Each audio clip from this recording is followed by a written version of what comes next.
Yo, it's Oli B, and you listening to Driving with J9. Choice! You tuned into News 24's premier motoring podcast, so buckle up for the ride.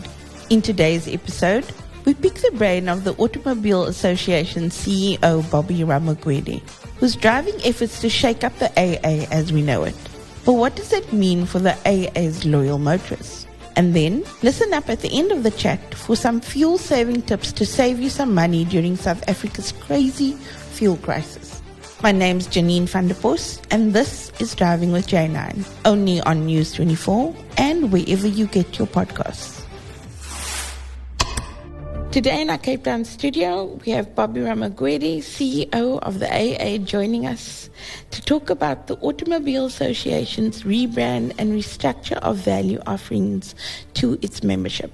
Thank you, Bobby, for joining us. Welcome again. Thank you. Thanks for having me. Tell me, let's start with the rebrand. Let's get straight into it. The AA is a brand that has been around for literally almost a century. Tell us a little about where the brand was before the rebrand and why this whole rebrand was necessary. And what the rebrand now means for this hallmark of an institution. Okay. So we're almost 96 years. In fact, 96 this year. Oh, wow. One of very few organizations this age still operating in this country. Yeah. The AA, by no real fault of its own, has kind of drifted, or rather had kind of drifted into the background.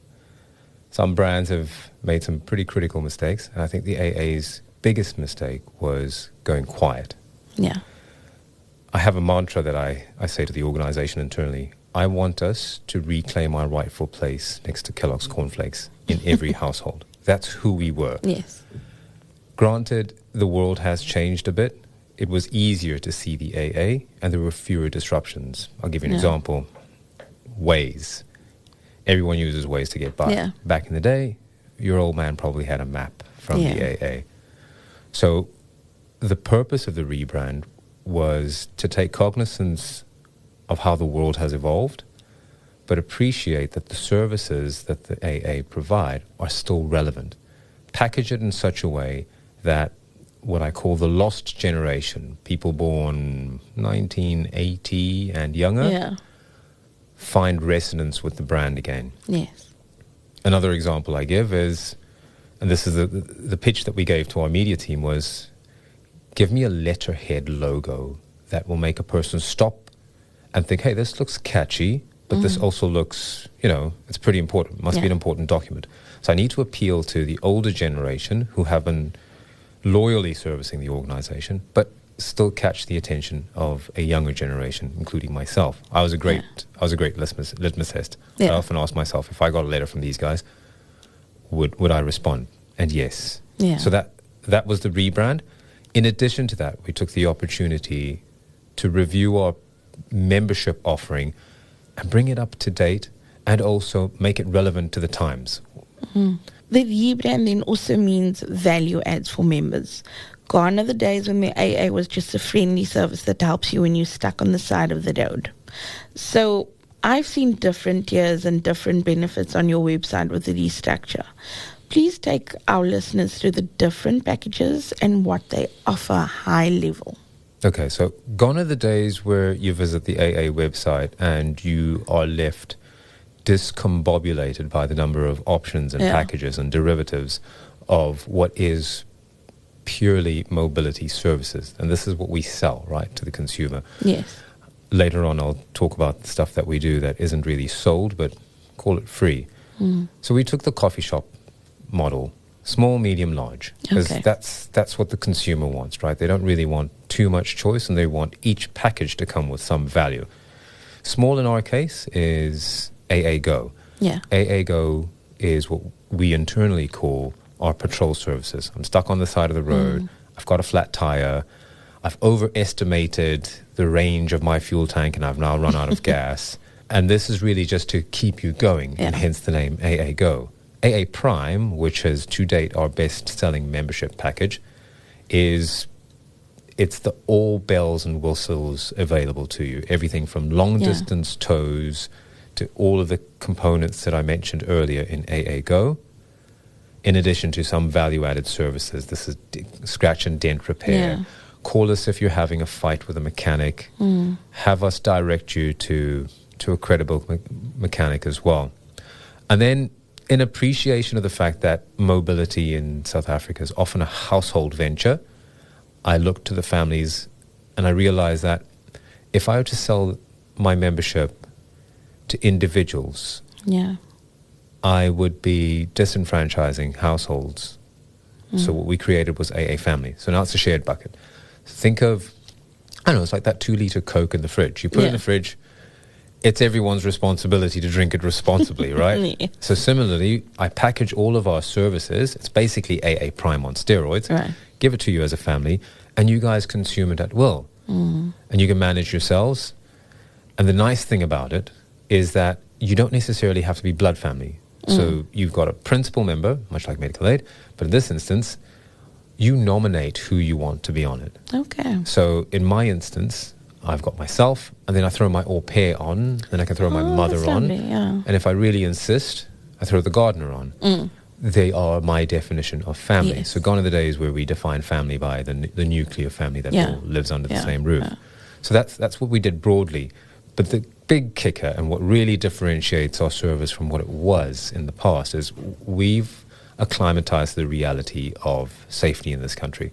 Yeah. So whilst we like to keep you moving, we also like to keep you moving safely. We've tacked on-demand armed response, and it's exactly that. You push a button on your app, I will come to you, not personally, my organization, through our network of accredited armed response agencies, will come to you anywhere, anytime. We are the only service provider who provides you that. So if it isn't for the mobility services, we've actually realized that a lot of people are joining the AA purely for the on-demand armed response, and then the kicker for them is they get all these mobility services on top of it. That's a lot of value for money offerings. It's quite impressive, and I think one doesn't really think about that as a motorist even, that you have all these things within your reach if you just have something as simple as that. Correct. But just speaking about the automakers then, what kind of support do you offer the automakers in South Africa? And is the AA still the backbone to mobility support for many manufacturers in South Africa, and by association, the customer database driving cars under approved OEM warranties? So what a lot of South Africans don't know is that we service 95% of the OEs. And what it means for you is that when you reach out to your OE branded roadside assistance, guess who's coming to your rescue? Okay. It's actually the AA. And for years, and for many years to come, we're going to continue providing that service to the OEs, and invariably to you. There's a great opportunity for members of society, or rather the consumer, to continue this journey, because in many instances this is bundled into either your motor plan or some sort of warranty plan. What happens to you after that plan expires? And with the average South African car on the road being, 5-7 years old? Older? They're out of plan. But there should be a continuity of those mobility services, and that's why we have AA membership. It's really for those who appreciate the service that we provide directly to them. And there's a big kicker that I didn't mention earlier on. There's a misconception that the AA service is attached to your car. Couldn't be further from the truth. The AA service is for you, the member.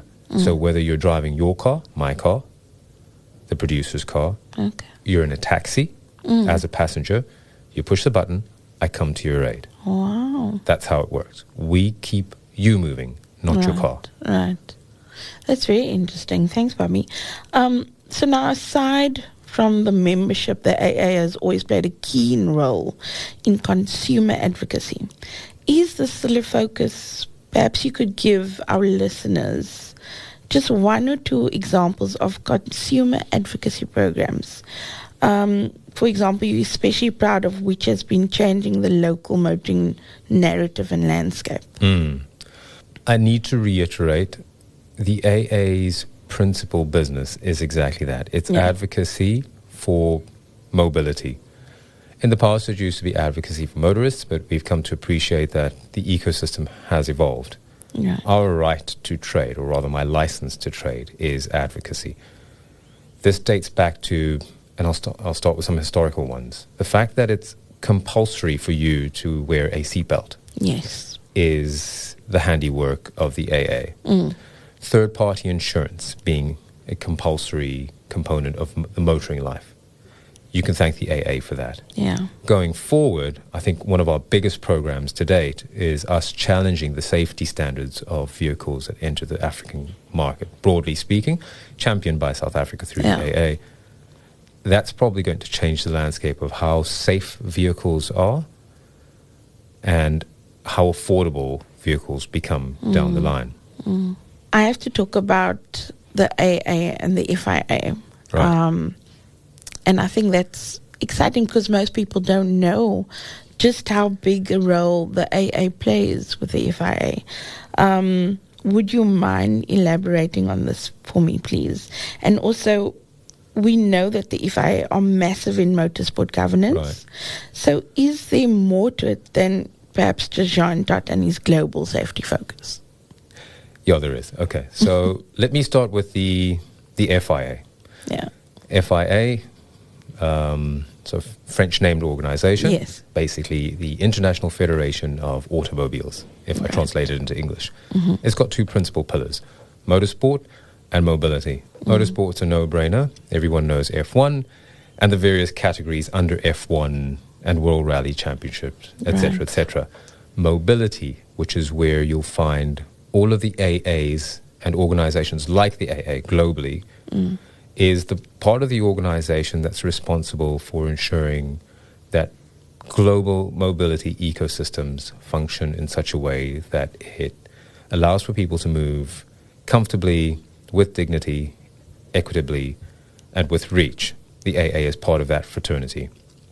Now, the AA is one of two organizations in the country that is a member of the FIA, but the biggest of the organizations that's a member of the FIA. Often we get asked, what for Formula One?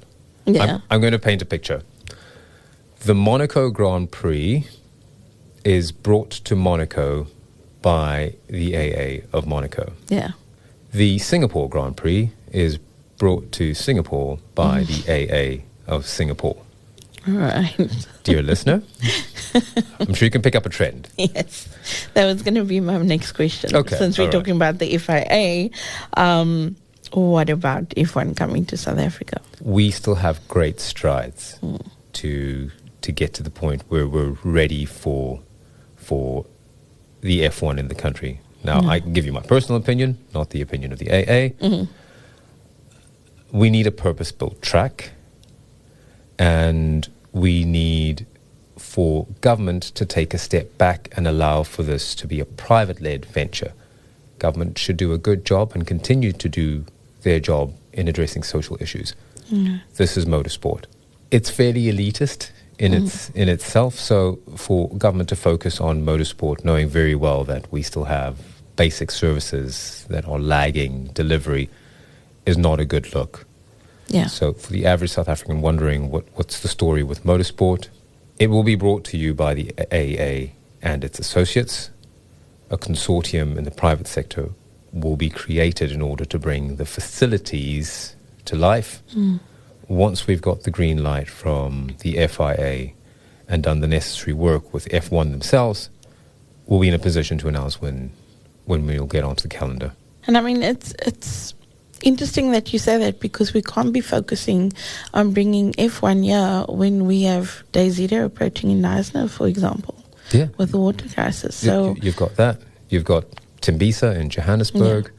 You've got infrastructure falling apart. It's great that we're looking at it, and certainly through the sports ministry portfolio, looking at it is the appropriate thing. But broadly speaking, if I look at government as a whole, they should really be focusing on getting SA Inc. in order and allow for those of us whose jobs it is to keep people moving and keep people safe on the road and on tracks, focused on bringing the motorsport into the country. then I have to ask, not as Bobby from the AA, but personally, do you then think we're going to be watching that space for a very long time still before F1 comes our way, if you put it like that? If personal Bobby, remains at the AA for the next few years, I think you're going to see the F1 surprise you and arrive a lot sooner than people anticipate. Will it be here next year, the year after? I don't think so. There's just far too much work to be done. Yeah. The mere fact that we don't have a dedicated track, I know there's a lot of speculation around where we could do it, but the mere fact that we don't have a dedicated track is enough to say you need about 2 years. The rest is lobbying, management, bringing together investors, etc., etc. Once we've got that in the bag, the AA is the organization to help this venture get across the line. Thanks, Bobby. There's clearly a much broader mandate, though, which the AA operates on. It's really simply not the organization we thought it was when we were kids, with just that little metal badge on the grill. And in closing, can you maybe just tell our listeners what the dream for the AA is in the next few years? Because the AA is going to be turning 100. You said it's, 96, 98? So our centenary is in 4 years' time. What would you like the organization to look like then? Success for me is when the average man on the street knows that the AA is their mobility champion. That whether it be an issue with regards to the mobility ecosystem, a fuel price issue, vehicle pricing, vehicle safety, rail issues, that they have a single port of call that can assist them. But to get that right, we need to continue doing a lot of our advocacy work and also continue sharpening our pencil as far as our member benefits are concerned. Since we're talking about F1, are you an avid fan of any particular team? Motorsport or an F1, yeah? I'm a petrol head. I'm a proper petrol head. All right. So you're not going to say if you were Red Bull or Ferrari? Okay. Definitely not Ferrari. Okay. Yeah, for obvious reasons. I'm in the business of keeping cars going, and it hurts me to see vehicles break down on a track. Yeah, but to be fair, they were saying that nothing was wrong with the car. They had just reached their mileage, these certain kilometers for the day. Oh, you reckon? Yeah. Yeah. I'm giving them the benefit of the doubt. Honestly feel for that driver. No names mentioned. I think he's a great driver. I think he's been dealt a real lemon of a car.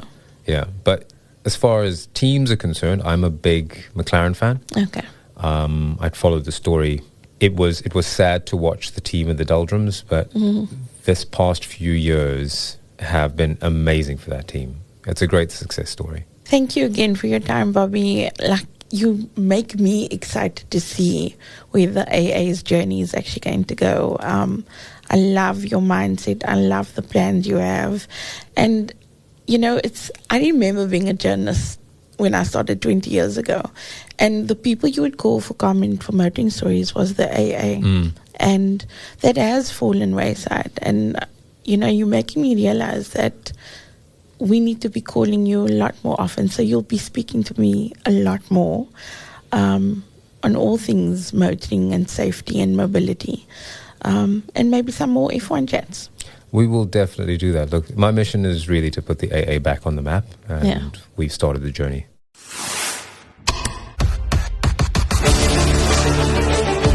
Hey, it's Janine here, and here are some fuel and money saving tips. Now that we know that fuel has increased by more than 3 Rand per litre and diesel more than 7 Rand per litre, this is no April Fools joke. Filling up right now is a challenge. So what you want to do is fill up either early morning or late at night or maybe early evening. Reason is fuel expands when it's heated, which means that it's denser in cooler temperatures. So actually when you're filling up in the morning or in the evening, you're actually getting more bang for your buck. You can potentially get a little bit more fuel for the same price. Then don't wait for the reserve light to go on. Besides not knowing where you might get fuel, it's best and more affordable to keep your tank half full these days. So top up whenever possible to save some more money. Then, become a smoother driver, literally. Relax, chill out, and try to be more conscious of your driving habits. Smoother gear changes and gentler braking. So maybe less road rage as well. All of these can help you to save fuel, and so does driving at a constant speed. Carpooling is a thing, and it works. It saves costs by ride sharing with others. Use your navigation apps. Even if you know the way to work and you know the way home, it helps to check where there's traffic so that you're not idling and literally burning money in traffic. Know where the fuel stations are, because you're likely to find one that's got no diesel or no petrol, and you'll have to drive a few stops to find some fuel. So hence, it's also important to know your routes and just know where the next fuel station is. We're back with a fresh episode on Friday, 1st of May. This is News 24's premier motoring podcast, Driving with J9, and I'm Janine van der Post. Thanks for listening.